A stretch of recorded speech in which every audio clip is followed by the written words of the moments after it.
Consumer Math, 11.9, page 349. Just doing 1 through 12.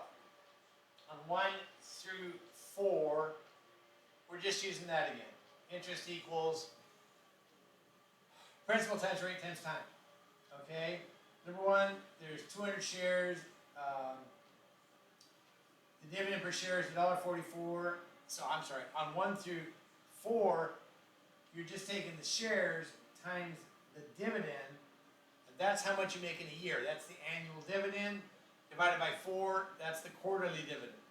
You're not allowed to miss those.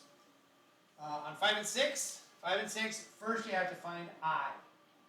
Okay, you use the par value for the share, and then you multiply that times the dividend rate. Okay, that's as a decimal, obviously. That gives you the dividend per share. Okay, then you multiply that number times how many shares you have. Annual dividend divided by 4, quarterly dividend. Very easy, all right? 7, 8, and 9. 7, 8, and 9. Let's see. Wow, this is a really, really hard one here. You take the total dividend and divide it by the shares. That's how much one share costs. You're not allowed to miss that. The chart. Okay, now I got all this stuff out. Please follow me on the chart. Okay, on number 11. Watch this. It's 129,000 declared dividends. Preferred shares, there are 5,000 shares. The rate is 9%, 0.09. Okay, down here, common shares on the other end is 1,200. To find the total preferred dividends.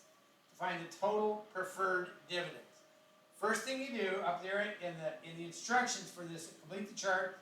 Par value is 100. You use the par value. That's $100. All these problems.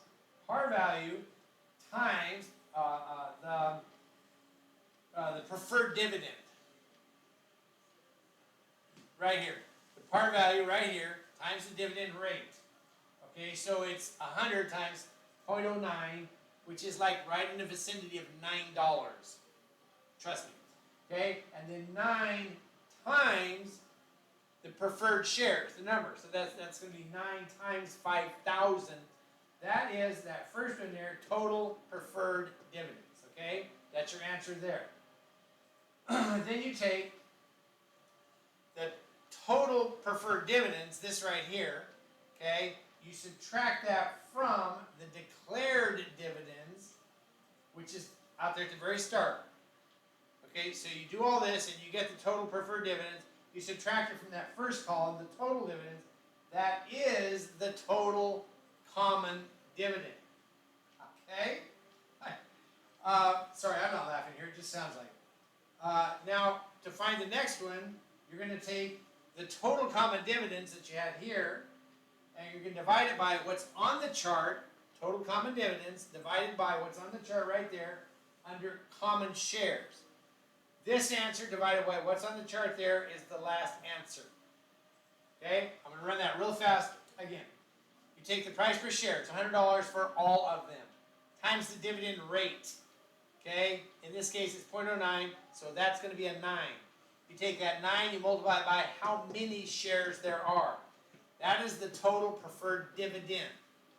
Okay? You take the total preferred dividend and you subtract it from that first column, the dividends declared. Dividends declared. Declared dividends, yes. I got it backwards, okay? That equals the total common dividend. That's the second part on the chart, as we're going across the top. Then you take that number right here, and you divide it by the next thing on the chart, which is the common shares. So the total common dividend divided by the common shares that's on your chart, that last column there is that answer right there. Okay, knock yourself over, have fun.